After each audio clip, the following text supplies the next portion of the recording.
Welcome back to the deep dive. You know, every so often, something just stops you in your tracks. Like this event back in March 2025 down in Buga, Colombia.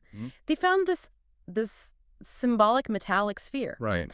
So today we're really going to dive into what these kinds of objects might be. We've got some fascinating source material here. And what's really striking is this isn't some one-off event. Our sources, especially these old records called the record file, documents that were hidden away, they show similar spheres, intact ones, were known, and secretly studied way back in ancient times. So, okay, these aren't just like old paperweights then. Literally not. The sources are pretty clear. They carry complex messages, and they even react to things. That's right, react to specific stimuli. We're heading into some pretty surprising territory here, I think. Absolutely. Okay, so picture this. You find one, and it's got writing on it. One example from our sources is just wild. It says, "I am the center that never sleeps." Okay? My form is a message. My vibration is a portal. Do not interfere, or you will become part of the echo. Heavy stuff. Yeah. What do you even make of that? Form is a message. Well, that concept, along with vibration as a portal, it really pushes how we think about communication, doesn't it? It does. It's not just about, data in something. The thing itself is the message. It suggests a kind of intelligence that works on totally different principles. The object, if the medium, the message, maybe even the pathway. A pathway, like a portal. And they don't just sit there, they respond. Yeah. You mentioned stimuli. Yes, specifically sounds. It's fascinating. The sources even detail sequences of musical notes. You could apparently try it with just a basic keyboard and a recorder. Seriously? What notes? Let me check the specifics, right? C4, then F4, A4, C5, followed by a chord-like sequence, C4, D4, F4, B4, then F4, A4, E4, C5. It's very precise. That's incredibly specific, like a dialing code. Kind of, yeah. And if you do that... What happens? Well, the sources say the response is immediate. The sphere starts to vibrate. Apparently, its surface can go transparent. Whoa. Transparent. Yeah.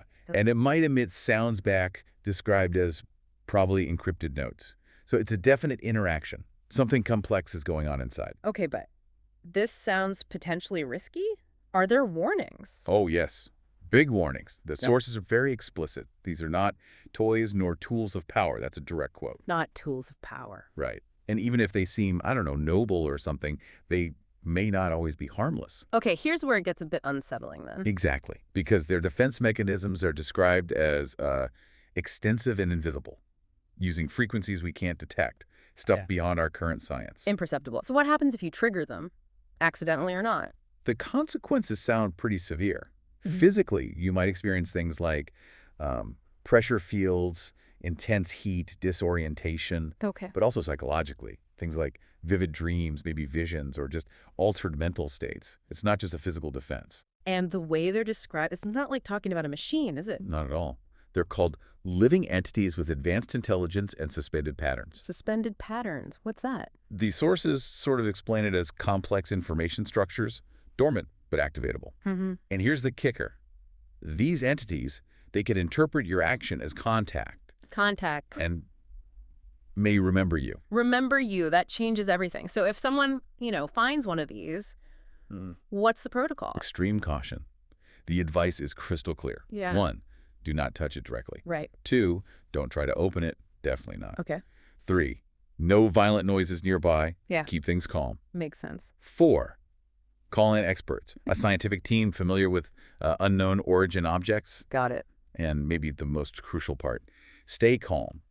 Because, as the source puts it, the sphere sees you as you see it. It implies some kind of awareness. As you see it. Wow. So, okay, stepping back. What's the bigger picture here? Why do these things even exist? What's their purpose? Well, that's the million-dollar question, isn't it? The sources actually speculate. Maybe these spheres weren't meant for us, not for us to study or learn from. Not for us. Yeah. There's this idea they might be copies of more complex designs, maybe related to what the sources call dissolved technologies, like lost knowledge, tech that just vanished. So these could be human-made copies of something much older, much more alien. It's a possibility raised in the texts. Human copies of ancient original objects. It hints at a history way deeper and stranger than we generally think.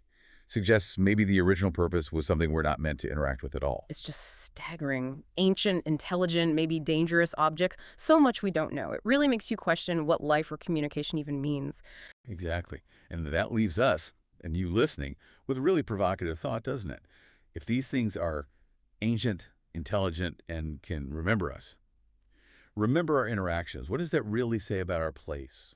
About the limits of what we think we understand, especially if we're interacting with something whose original purpose might have been entirely separate from humanity. What else is out there, operating on principles we haven't even begun to grasp?